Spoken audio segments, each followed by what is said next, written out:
नमस्कार साथियों, मेरा नाम है आर.के. सिंह। संस्कृति पीसीएस यूट्यूब चैनल के UPPSC RO current affairs with question series में आप सभी का स्वागत है।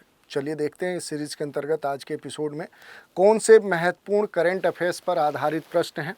तो इन प्रश्नों की चर्चा करेंगे और इन प्रश्नों से जुड़े हुए जो भी महत्वपूर्ण पहलू हैं उन पर भी हम संक्षिप्त रूप से बात करेंगे। चर्चा में आगे बढ़ने से पहले आप सभी के लिए एक सूचना है।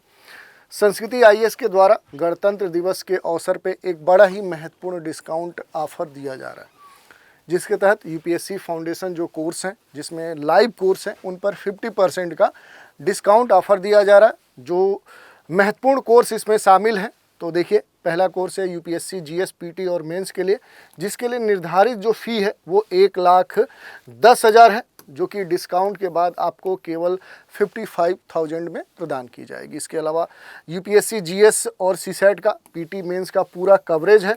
इसके लिए पहले से जो निर्धारित फीस थी 1,20,000, उस पर 50% का डिस्काउंट दिए जाने के बाद अब ये कोर्स आपको केवल 60,000 रुपये यानी 60,000 में प्राप्त हो जाएगा। तीसरा जो कोर्स है वो वीओडी कोर्स है यूपीएससी जीएस का पीटी और मेंस का। इसके लिए निर्धारित फ़ी थी 1,00,000, लेकिन अब डिस्काउंट के तहत ये केवल 50,000 में आपको प्रदान किया जा रहा है। कोर्स के कई सारे की फीचर्स हैं, जैसे कोर्स की जो वैलिडिटी है ये 3 वर्षों तक है। इसके अलावा असीमित बार आप देख सकते हैं, ये सुविधा आपको दी जा रही है। प्रत्येक जो सब्जेक्ट हैं, जो सेक्शंस हैं, उन पर प्रिंटेड क्लास नोट्स दिए जाएंगे। नियमित क्लास टेस्ट होंगे जो पीटी और मेंस को ध्यान में रखते हुए संचालित किए जाएंगे। इसके अलावा संस्कृति आईएएस की जो मैगजीन है वो भी आपको प्रोवाइड कराई जाएगी। इसके अलावा महत्वपूर्ण बात है, इसके लिए डेडलाइन है कि 26 से 30 जनवरी तक ही ये ऑफ़र आपके लिए वैलिड है, तो ये ध्यान दीजिएगा। इसके अलावा भी अगर कोई जानकारी चाहिए तो आप संस्कृति आईएएस की वेबसाइट पर विजिट करके संबंधित जो भी जानकारी है वो प्राप्त कर सकते हैं, या फिर जो इंक्वायरी नंबर है उस पर कॉल करके आप अपने शंका समाधान कर सकते हैं। चलिए देखते हैं आज के एपिसोड का जो पहला प्रश्न है वो क्या कह रहा है।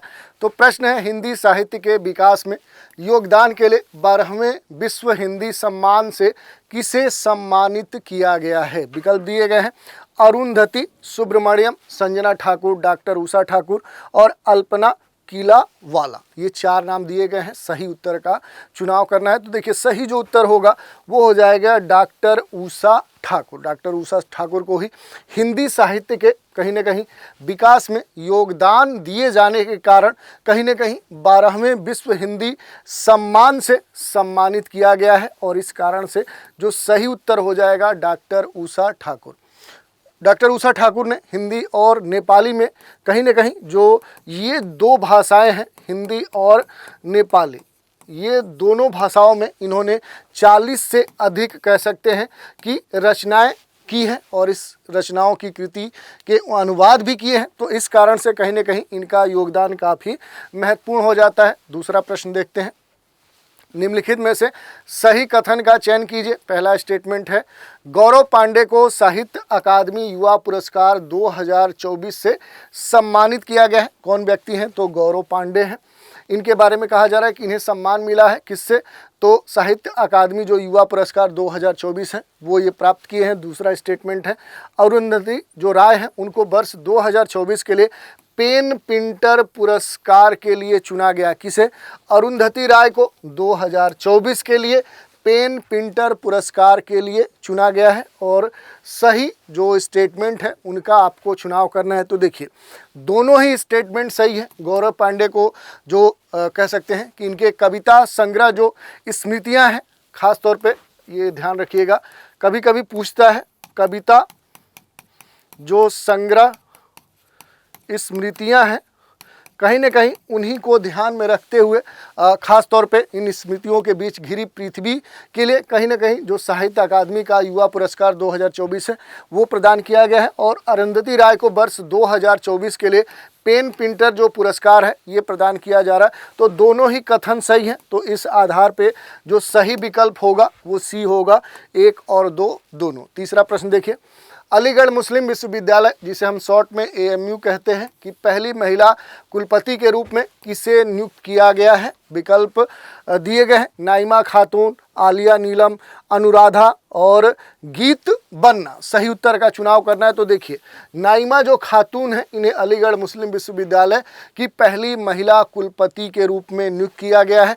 इन्हें 5 साल के लिए कुलपति के पद पर नियुक्त किया गया है। तो ये कह सकते हैं कि जो 5 ईयर्स हैं, उस 5 वर्षों में ये इस पद पर बनी रहेंगी। अगला प्रश्न देखिए, प्रश्न संख्या 4, निम्नलिखित में से सही कथन का चयन कीजिए। पहला है, 71वीं मिस वर्ल्ड प्रतियोगिता की विजेता क्रिस्टीना पिस्जकोवा है, ये स्टेटमेंट दिया गया है। दूसरा स्टेटमेंट है कि जो 97वां जो ऑस्कर अवार्ड है 2024, इसमें सर्वश्रेष्ठ जो फिल्म है उसका जो पुरस्कार है वो ओपेनहाइमर को दिया गया है। ये 2 स्टेटमेंट दिए गए हैं और पूछा जा रहा है कि इनमें से सही कथन का चुनाव कीजिए और उसके आधार पर जो नीचे कूट दिया गया है, इस आधार पर सही जो विकल्प है उसका चयन कीजिए।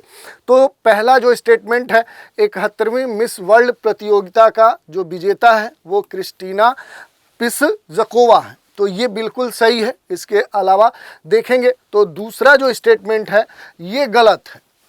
देखिए, अगर बात करें तो ऑस्कर जो अवार्ड है 2024, ये इसका 96वां जो समारोह है वो हुआ था, न कि 97। तो इसमें जो नंबर दिया गया है ये गलत है। इस बार 96 जो एडिशन है इस समारोह का वो हुआ था। और इस साल सर्वश्रेष्ठ जो फिल्म है वो कौन थी, तो वो ओपेनहाइमर थी। तो ये तो सही है, लेकिन इसका जो नंबर दिया गया है ये गलत है। और इस आधार पर जो सही विकल्प हो जाएगा वो पहला, यानी ए, पहला जो कथन है वो सही है।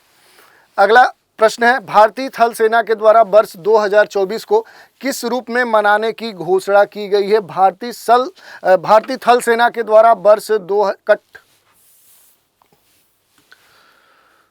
चलिए देख लेते हैं प्रश्न संख्या 5 क्या कह रहा है कि भारतीय थल सेना के द्वारा वर्ष 2024 को किस रूप में मनाने की घोषणा की गई है।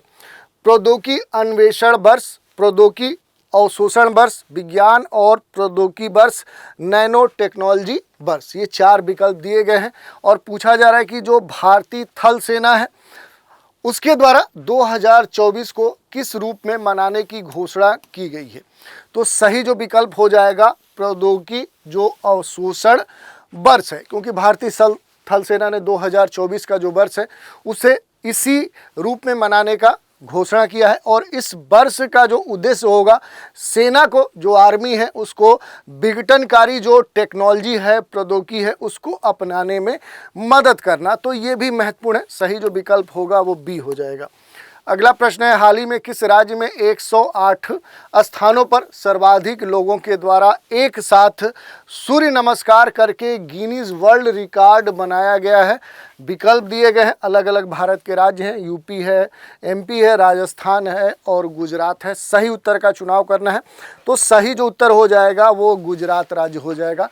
गुजरात में ही 108 स्थानों पर सर्वाधिक लोगों के द्वारा एक साथ सूर्य नमस्कार करके गिनीज वर्ल्ड रिकॉर्ड बनाया गया है। तो सही विकल्प डी हो जाएगा गुजरात। अगला प्रश्न देखते हैं, प्रश्न संख्या 7 क्या कह रहा है। तो ये कह रहा है कि निम्नलिखित में से सही कथन का चयन करें।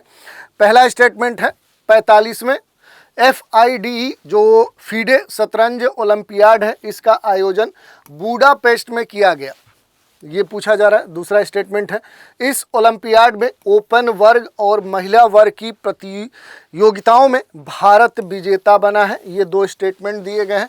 सही उत्तर का आपको चुनाव करना है। तो दोनों ही स्टेटमेंट सही है। 45वें फीडे शतरंज ओलंपियाड का जो आयोजन है ये बुडापेस्ट कहाँ पर है, तो ये हंगरी देश में है। इसी शहर में इसका आयोजन किया गया था। तो ये भी सही है। कब किया गया था, तो ये आयोजन सितंबर 2024 में हुआ था। दूसरा स्टेटमेंट है कि इस ओलंपियाड में ओपन वर्ग और महिला वर्ग की जो प्रतियोगिताएं हैं उसमें भारत ने कहीं ना कहीं इसमें विजेता रहा है।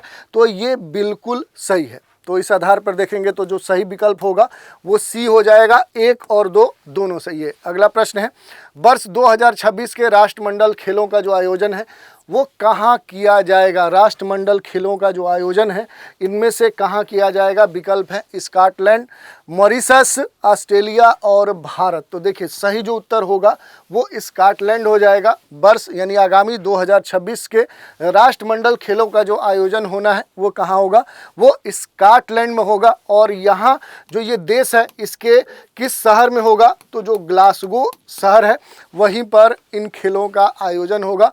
पहले इन खेलों की जो मेज़बानी है वो ऑस्ट्रेलिया के विक्टोरिया राज्य में होनी थी, लेकिन बढ़ते खर्चों के कारण ऑस्ट्रेलिया ने जुलाई 2023 में ही मेज़बानी से अपना जो नाम था वो वापस ले लिया था। तो अब क्या है कि ये स्कॉटलैंड में इन खेलों का आयोजन होना है। अगला प्रश्न है, स्वतंत्रता पश्चात ग्रीष्मकालीन ओलंपिक खेल के किसी एक संस्करण में 2 या उससे अधिक पदक जीतने वाली पहली महिला भारतीय एथलीट कौन बनी। विकल्प दिए गए हैं पीवी संधू, मनु भाकर, मीराबाई चानू और दीपिका कुमारी। सही उत्तर का चुनाव करना है। तो सही जो उत्तर होगा वो मनु भाकर होगा, क्योंकि स्वतंत्रता पश्चात ग्रीष्मकालीन ओलंपिक खेल के किसी एक ही संस्करण में 2 या 2 से अधिक पदक जीतने वाली जो पहली भारतीय एथलीट बनी है वो मनु भाकर बनी है। तो इस कारण से देखें तो मनु भाकर का जो संबंध है वो किस खेल से है, तो शूटिंग स्पर्धा में ये भाग लेती हैं। ये न केवल महिला के स्तर या पहली महिला भारतीय एथलीट बनी है, बल्कि स्वतंत्रता के पश्चात यह उपलब्धि हासिल करने वाली पहली भारतीय एथलीट भी बन चुकी हैं। तो बड़ा ही महत्वपूर्ण है इनका नाम और इनकी जो उपलब्धि है। आज के एपिसोड का अंतिम प्रश्न है, हाल ही में किसे भारत की पहली महिला पिच क्यूरेटर नियुक्त किया गया है।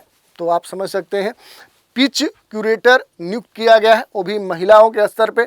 नाम दिए गए हैं जयसिंथा कल्याण, विल्कस मीर एटाना बोनमाटी और अब्रेसमिन सेवो।